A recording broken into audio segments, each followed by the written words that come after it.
Big Boss season 7ல red card வாங்கினதன் மூலமா பாப்புலர் ஆனவர் தான் பிரதீப் ஆண்டனி. ரொம்ப நாளுக்கு அப்புறமா இப்பதான் ஒரு ப்ராஜெக்ட்ல ஒர்க் பண்றதா ரீசெண்ட் இன்டர்வியூல சொல்லியிருந்தாரு. அண்ட் இவருக்கு 2024ல தான் இவரோட ரொம்ப நாள் கேர்ள் ஃப்ரெண்டான பூஜா கூட மேரேஜ் ஆயிருந்தது. இப்போ அவங்க ஒய்ஃப் பிரெக்னெண்டா இருக்காங்க, 9 மந்த் பிரெக்னெண்டா இருக்காங்க அப்படின்னு சொல்லிட்டு கொஞ்ச நாளைக்கு முன்னாடி ஒய்ஃபோட ஸ்கேன் ரிப்போர்ட்டை ஆடியோ கலந்த கெட்ட வார்த்தையோட என் மகன் என்ன மாதிரி தான் இருக்க போறான் அப்படின்னு சொல்லிட்டு ஒரு வீடியோவை ஷேர் பண்ணியிருந்தாரு. ஃபியூச்சர்ல என் குழந்தை எப்படி இருக்க போதோ தெரியல, நானே இந்த நிலைமையில இருக்கேன் அப்படின்னு சொல்லிட்டு கெட்ட வார்த்தை கலந்ததோட இருக்க ஜோக்க ஷேர் பண்ணனது சோசியல் மீடியால மிகப்பெரிய வைரலா இருந்துச்சு.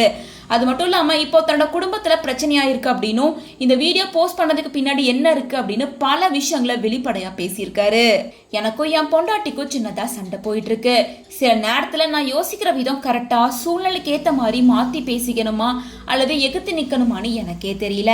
ரீசெண்டா ஒரு ஸ்கேன் ரிப்போர்ட் போட்டோவை கொஞ்சம் கெட்ட வார்த்தை கலந்து ஒரு ஜோக் ஆடியோவா யூஸ் பண்ணி போஸ்ட் பண்ணியிருந்தேன். எனக்கு மனசுல தோன்றதை யாராவது ஒருத்தர்கிட்ட ஷேர் பண்ண பிடிக்கும். அதை பர்சனலாவே இல்லை, இப்போ பண்ற மாதிரி பப்ளிக்காவே பண்ணிடுவேன். மற்றவங்க பொதுவாக பேச மாட்டாங்கன்னு எனக்கு தெரியும். ஆனா நான் யார்கிட்ட பேசுறது தெரியாம இந்த உலகத்து மேல இருக்க கோவத்துல இப்படி கத்துறேன். என் பொண்டாட்டி அவங்க குடும்பம் என்ன தப்பா நினைப்பாங்க அப்படின்னும், அவ இப்படி பேச அனுமதிக்கிறா அப்படின்னு இந்த சமூகம் அவளை தப்பா பேசணும்னு சொல்றா. எனக்கு இதை பத்தி அவகிட்ட சண்டை போட தோணல. ஏன்னா எனக்குள்ள என்ன ஓடுது அப்படின்னு எனக்கே சரியா புரியல. ஒருத்தர் மனசுல இருக்கிறத சொல்லக்கூடாதுன்னு மத்தவங்க எப்படி தடுக்க முடியும்? அப்புறம் இந்த உணர்வுக்கு என்ன பண்றது? உண்மை ரொம்ப கசப்பானது. நேர்மையா இருக்கிறது தான் இருக்கிறதுலே மோசமான விஷயம். இதெல்லாம் பிளாட்டோவோட கொகை மாதிரி தான்.